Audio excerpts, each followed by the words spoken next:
how a universal religion, as Christianism is, can appear as a national identity. There seems to be a contradiction between universality and particularity, specificity of a given country. Let's remember, for instance, the First World War in Europe, when the bishops were blessing flags, national flags, of countries which were slaughtering each other. Of course, this apparent contradiction is a consequence of history.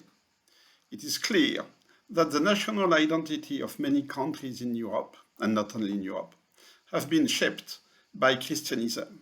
And more exactly, later, the Reformation, the opposition between Protestantism and Catholicism has increased, has accentuated this coincidence, this correspondence between Catholicism or Protestantism and a given national identity. We have clear cases in Europe. Ireland, for instance, where Catholicism was a way to oppose English and British colonialism. Poland, who used to fight against Protestant Prussia and Protestant Germany, and Orthodox Russia for centuries. We have also Serbia, where it's obvious that Christian orthodoxy is a national marker, and Greece, through its secular opposition to the Ottoman Empire, where Christian orthodoxy is also a national marker. And this correspondence between Christian religion and national culture is not a problem, I would say, as long as there is a consensus among the society of the given country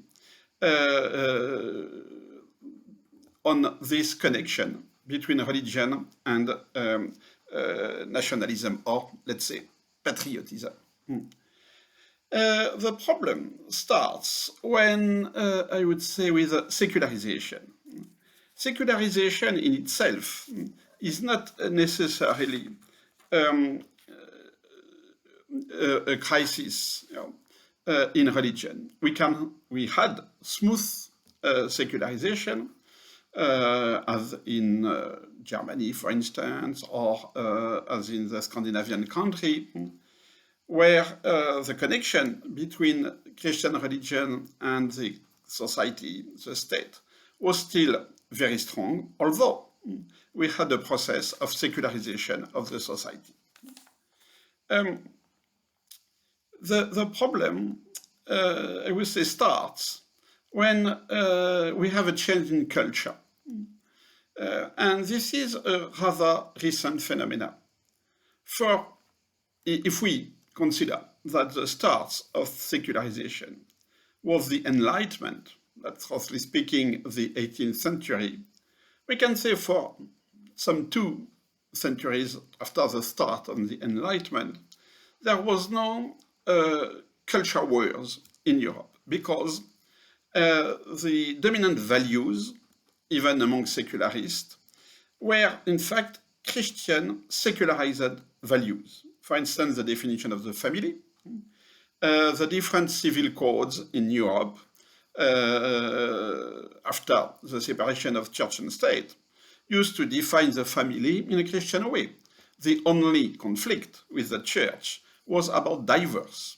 But in most European countries, until recently, a divorce was justified only by a fault, by a failure, a moral failure of at least one of the 2 spouses. So there was I would say, a connection between, or a secularization of the concept of sin. For instance, adultery was criminalized until recently in Europe. So even if the state claimed to be secular, and even strongly secular, like the French laïcité, the French state, the values which were dominating the civil code were secularized Christian values. Gender issue, the fact that there was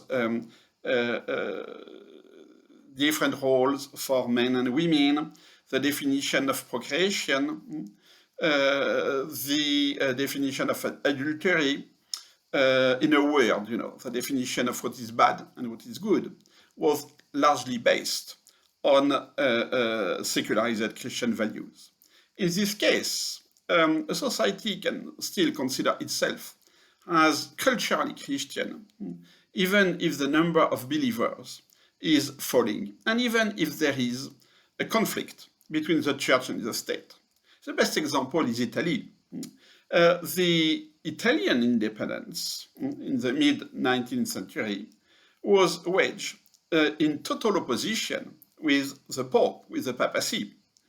And it's well known that when the National Italian Army took Rome in 1870, the Pope launched a sort of anathema against the new regime, calling the Catholics not to participate to national elections. But the society was still totally Catholic. The huge majority of the Italian population did consider itself as practicing Catholics. And even the secular state has to acknowledge this Catholic identity of Italy. In Italy, there never were political secularists, as in France. So the issue is culture, I would say beyond religion. The issue is, what is the connection between religion as a faith and a culture which is heavily shaped by this religion and whose values are, in fact, religious secularized values. So we have, to simplify, a common anthropology. The European anthropology, the conception of the family, sexuality, gender issue, and so on, was until the mid-90s a secularized Christian anthropology. So the fight between the church and the state, when this fight did happen, was more a political fight for power than a cultural fight for what is the good, what is the bad, what should be the dominant values, and what should we reject. All this changed in the 60s. The 60s, for me, are a key in the cultural life and religious life in Europe. On one hand, it was the Council of Vatican II.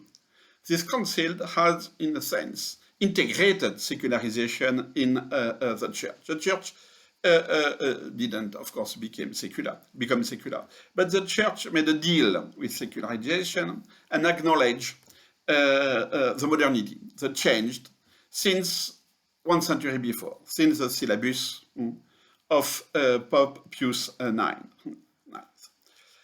But I would say the Council of Vatican II happened in a time where precisely the dominant culture was changing and new values did appear. At the beginning, these new values centered on sexual freedom, the gender theory, feminism, individualism, the quest for pleasure, these new values were restricted to some groups of youth, hippies, and so and so, and were not taken seriously by the state, by the dominant society. But a strange phenomena did appear almost everywhere in Europe. These new liberal values, liberal here in the sense that it's based on the individual freedom, these new values became dominant in Europe, at least in Western Europe, and in a time frame of 30 to 40 years.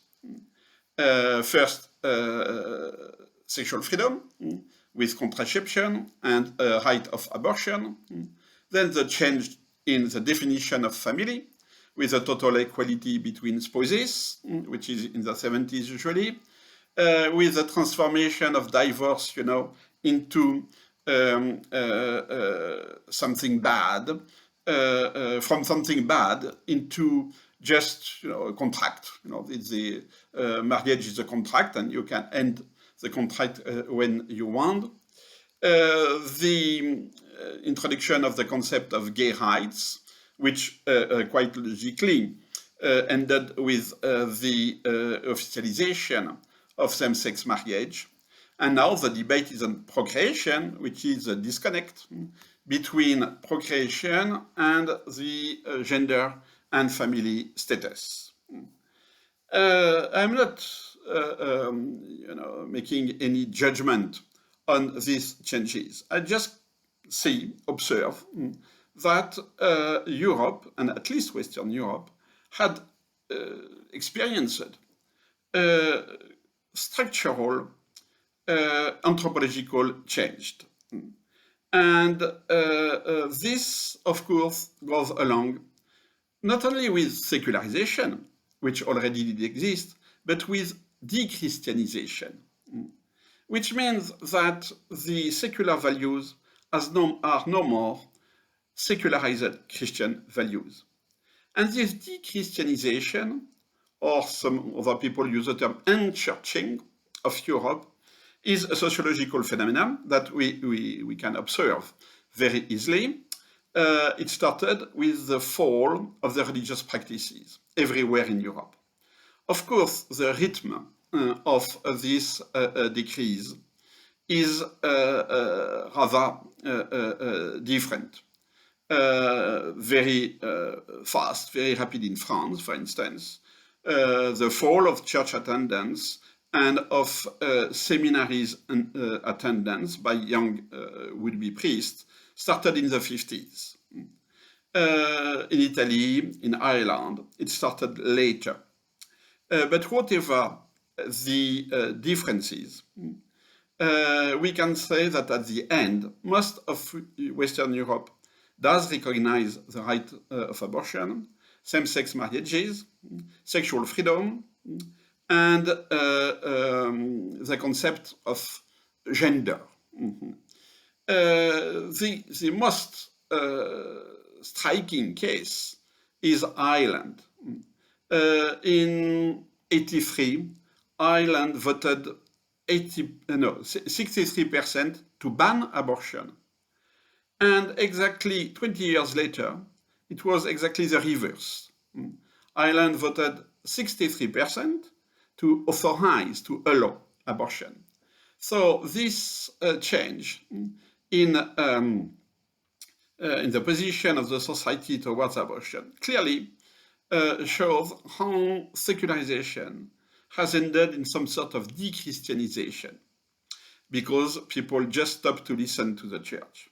And very logically, if we look at church attendance in Ireland, we see a fall, a decrease, especially among the youth, of course, of church attendance. It doesn't mean that people stop to refer to Catholicism. It means that Catholicism, Christianity, was no more seen as a real religion, but just as an identity. This is clearly obvious on the Protestant side with the Scandinavian countries. In the Scandinavian countries, the dominant Lutheran church is a national church.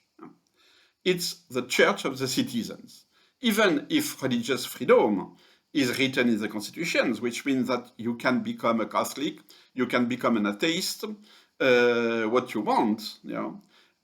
Still, the national church, or the people's church, which is in fact the Lutheran church, is the official church of the different countries.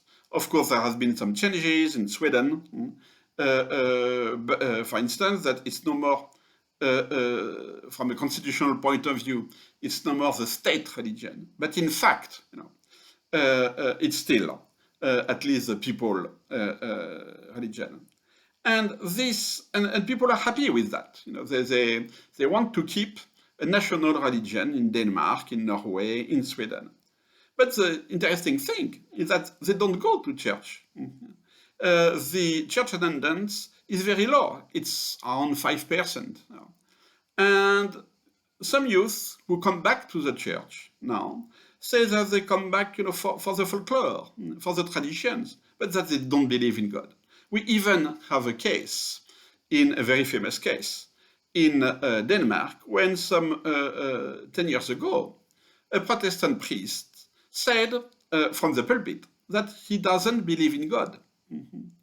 And he could not be dismissed by the bishop because he claims that he has freedom of consciousness, even as a priest. So we have here a clear example of the discrepancy between religion as a faith and religion as identity. And this is the issue now. As long as the dominant culture is a secularized form of religion, we can say that Poland is Catholic, Italy is Catholic, Ireland is Catholic, Greece and Serbia are Orthodox, the Scandinavian countries are Lutheran. And the people will not contest that, even if personally they don't believe or they don't go to church. They will accept this cultural identification.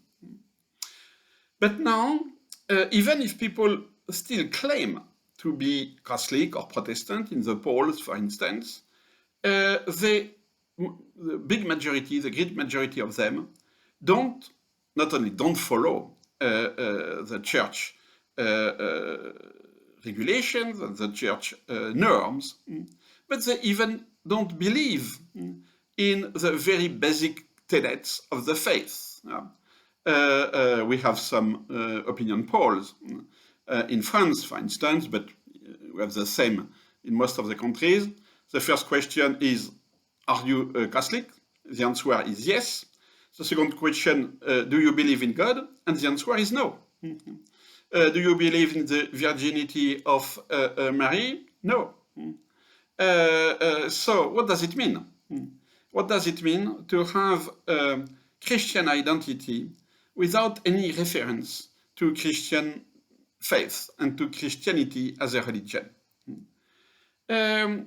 Why did this new liberal culture didn't emancipate itself from the reference to religion?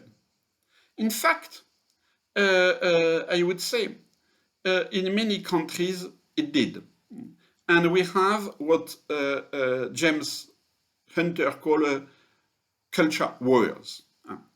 In the USA, it's very clear. We have about 50% of the population which votes Republicans, claim to be Christians, go to church, are Christian, they go to church. And they are opposed to immigration, taxation, guns control, etc. And the other half, who call themselves liberal, they have less attachment to any church. They are in favor of guns control, immigration, etc. So we have effectively two sides, two camps who are fighting each other on values. So it's a real war of values. In Europe, it's a bit different. Poland is a specific case because most of the people who advocate a Christian identity are not Christians. Christian identity, the reference to Christian identity is relatively recent. It's from the 90s, and it's specifically advocated against Islam. Many people oppose to a growing presence of Muslims in Europe, the Christian identity of Europe. And this is at the roots of the what we call the populist parties. But the populist ideas are not just restricted to populist parties. It's very common in conservative rights. And we can even see some people on the left who speak about the Christian identity of Europe now. And this reference to Christian identity is clearly a way to say no to Islam, to say there is an incompatibility between European values and Islamic values. And this can extend to any kind of migrants. The idea that European values are specific and that you cannot become a European like that. The problem is, what do we call European values? What are these European values? The Church is very clear on that. Since the encyclical letter Humanae Vitae of Pope Paul VI, the Church considers that real Christian culture should be based not necessarily on faith, but on Christian values. And the encyclical letter defined these Christian values first as a defense of life and as an opposition to the sexual liberation that had engulfed Europe at that time. And this is something very interesting. Because since the encyclical Humanae Vitae, all the popes used to consider that the dominant culture in Europe is no more Christian and is even no more profane, which it has always been, but it's turning pagan. The Pope, John Paul II, and Pope Benedict XVI used the term, the specific term, a pagan culture, that the dominant culture in Europe is pagan. And Pope Benedict added, it's a culture of death. He was not just referring to abortion, but also to euthanasia and to the total reshaping of the conception of family and procreation. So we have here a very interesting paradox. The Church, which has always been pro-European, because the Church is universalist. We know that the founding fathers of the European Union were very often pious Catholics, like Schumann, like de Gasperi, like Conrad Adenauer, etc. I would say the European Union was created by a coalition between Christian Democrats and Social Democrats, because they agreed on a certain number of values. So, in a sense, when Europe was founded in the 50s, it was a Christian Europe. And even some people say that the flag of Europe is taken from the blue of the Virgin Mary. The reference to Christianity and to Catholicism was very clear for the founding fathers. For instance, the concept of subsidiarity, which shaped the relationship between the Commission in Brussels and the different states, is clearly taken from the Catholic Church. So the divorce between the Church and Europe as a whole came later, came with Humanae Vitae at the end of the 60s. And it was about what are the dominant values. So, for the Church, it is clear that the European culture, the dominant, let's say, European culture, is no more a Christian culture, and that to find back its soul, Europe should go back to its Christian roots. That's a constant message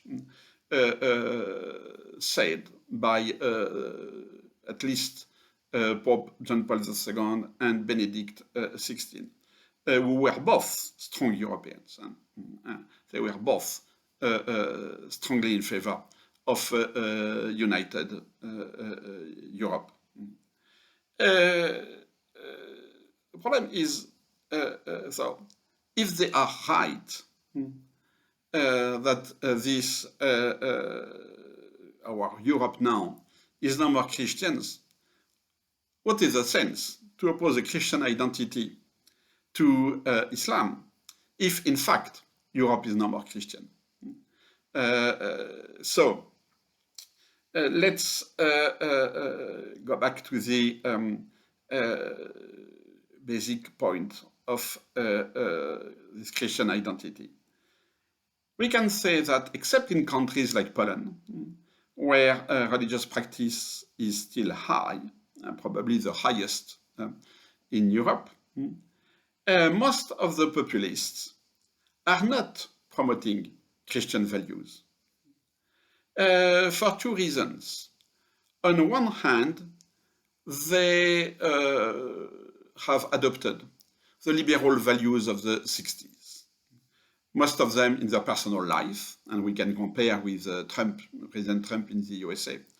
Most of them have a personal life which is absolutely not shaped according to the Christian conception of what a family is.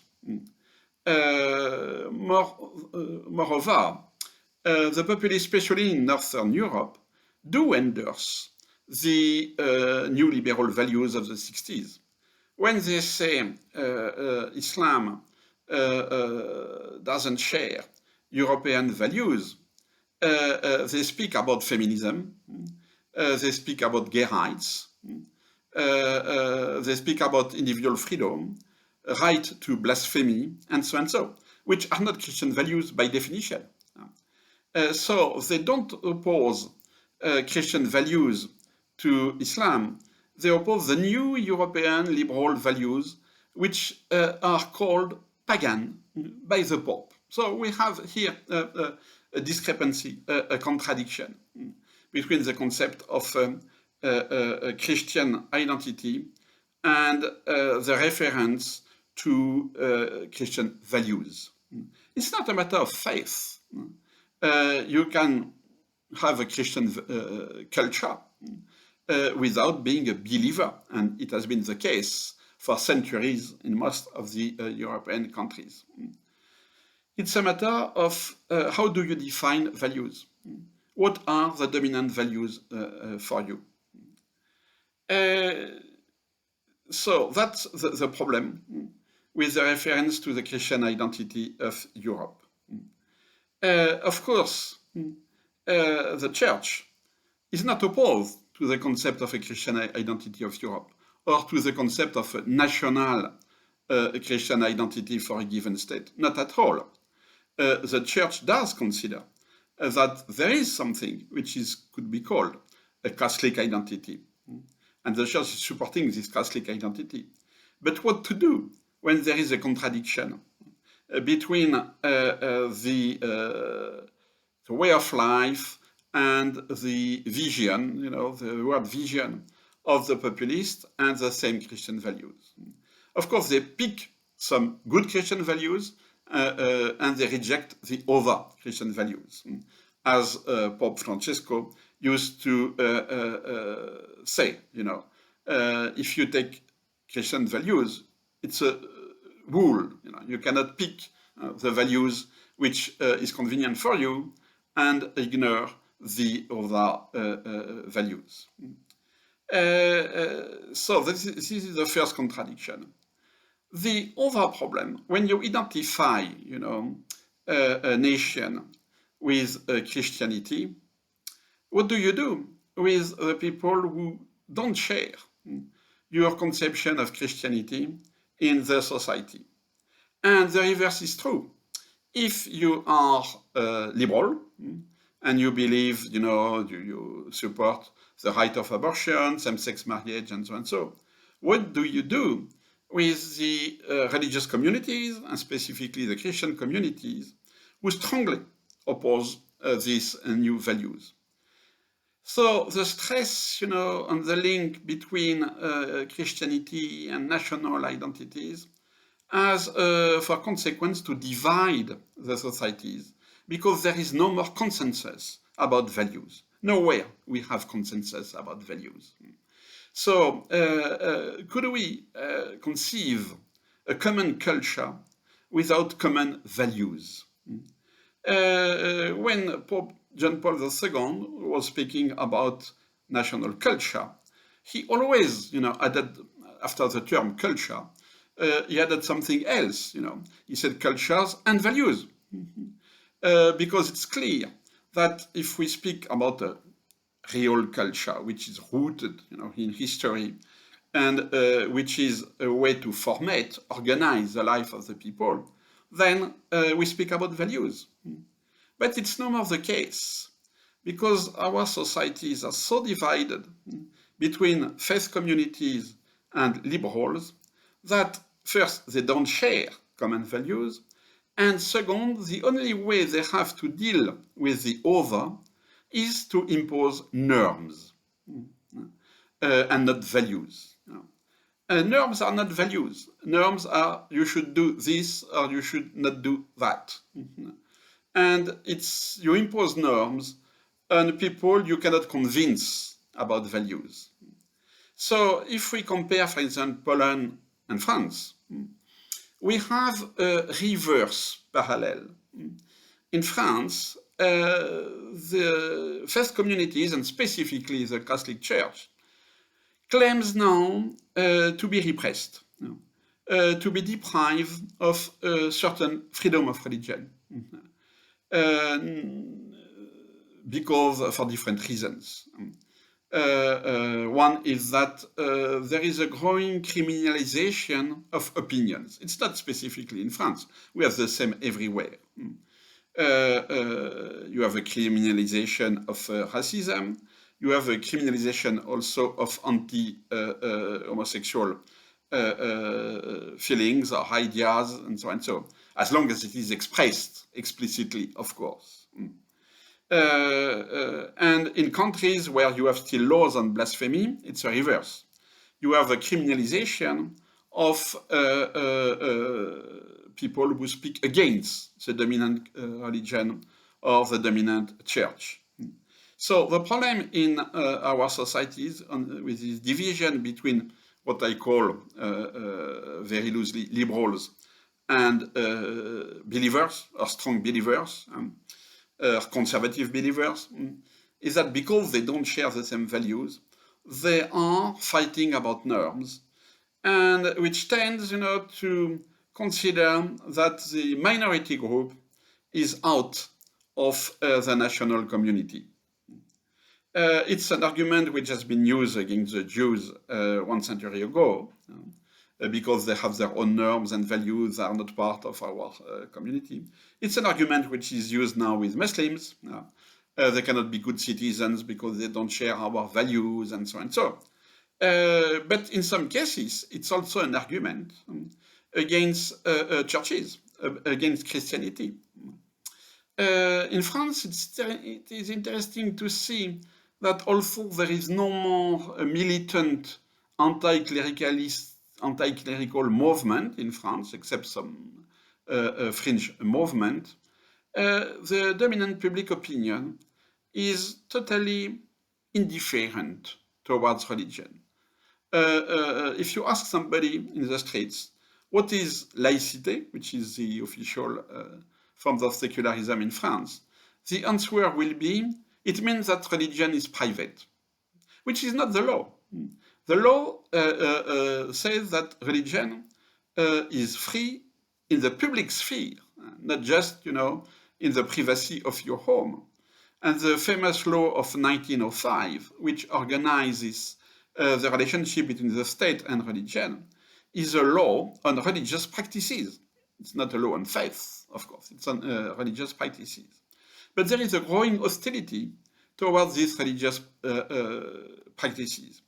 For instance, during the lockdown, because of the coronavirus crisis, the state began to reopen public spaces with the exception of the churches.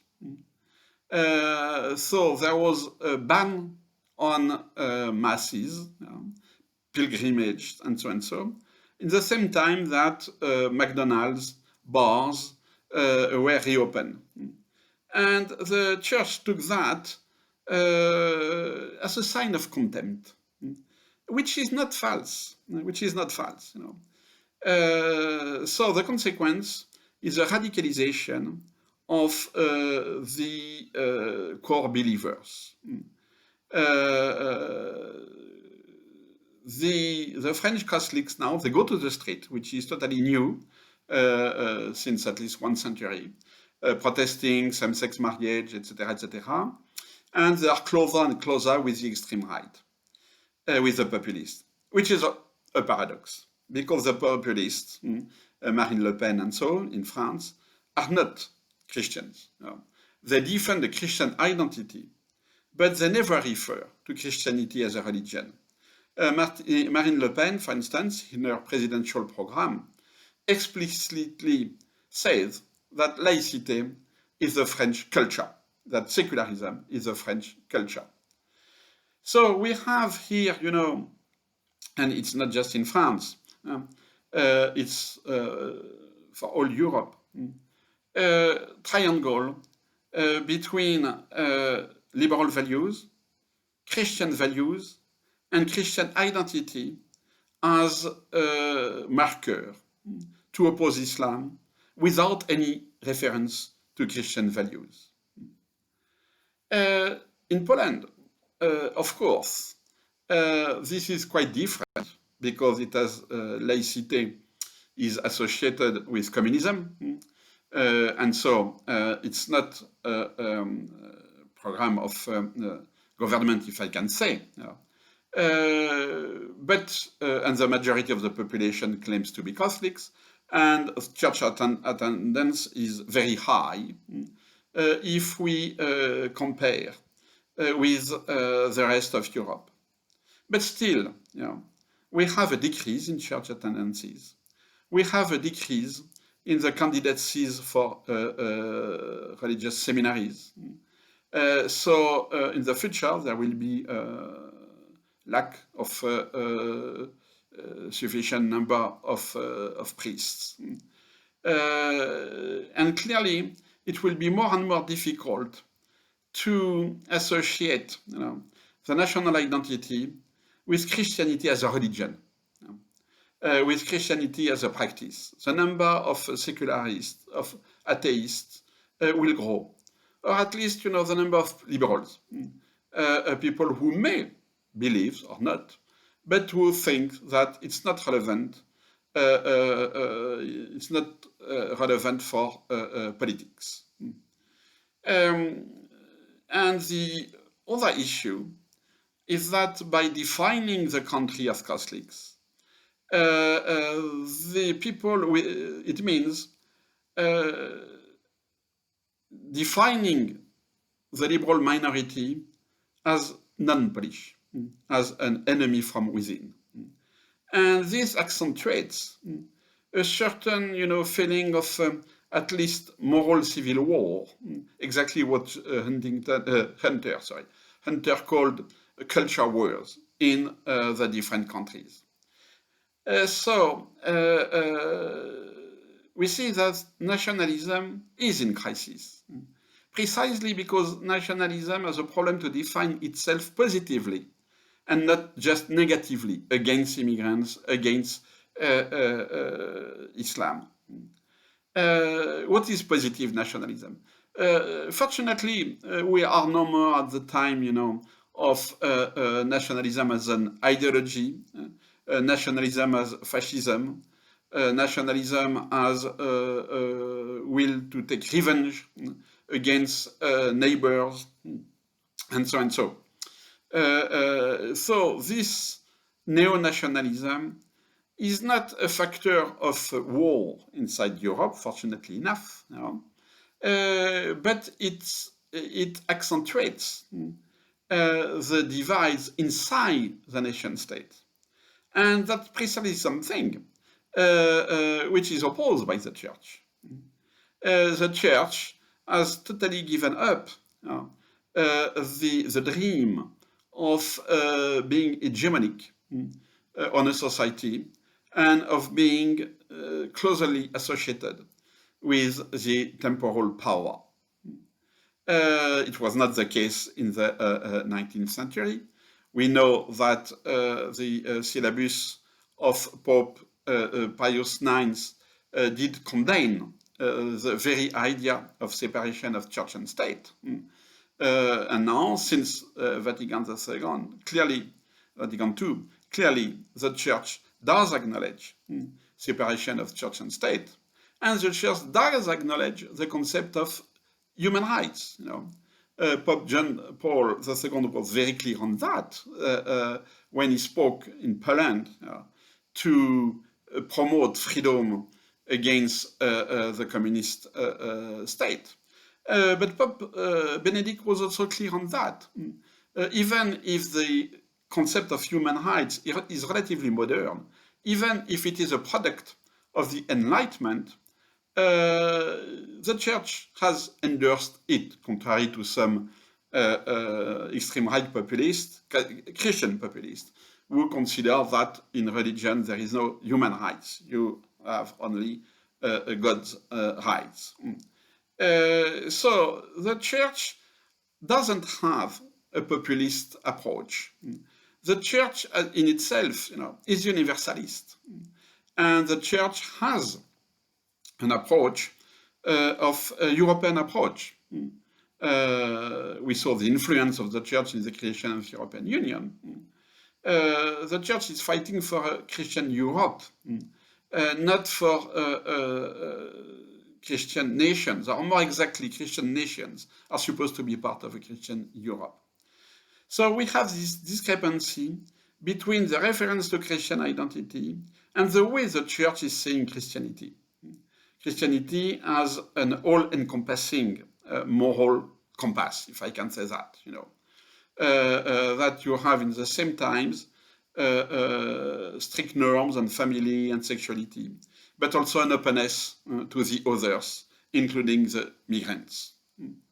So the situation in Europe is quite complex. We don't have two sides, the liberal versus the Christians.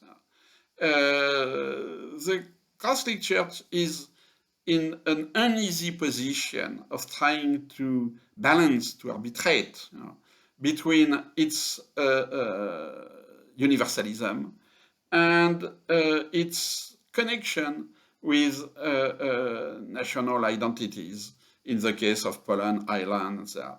But the case of Ireland shows how the connection between church and nation is fragile, especially in our time of secularization and de-Christianization.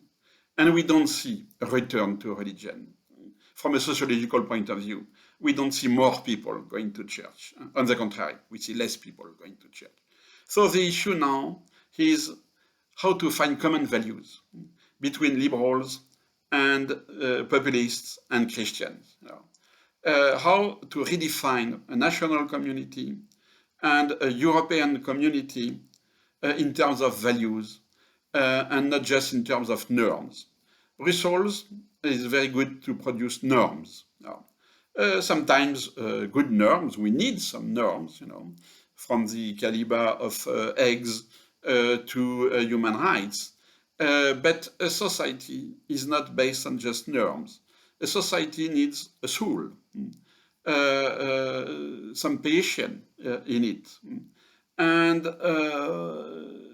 presently, we are confronted with conflicting systems of norms. Are you for or against the right of abortion, homosexual marriages, and so? But the real values which are at stake beyond this normative fight are not really addressed. What is life? What is love, for instance? So we lack not a system of values, we lack the sense of values, that we should go beyond simple norms. We should go beyond identity. Identity is very tautologic. What is identity? I am what I am, we are what we are. Identity doesn't define values in itself. So the problem is how to bring more spirituality to social issues. And I think that the big problem of Europe is a lack of spirituality, a crisis of the European soul. And this cannot be addressed just by making new laws and new norms.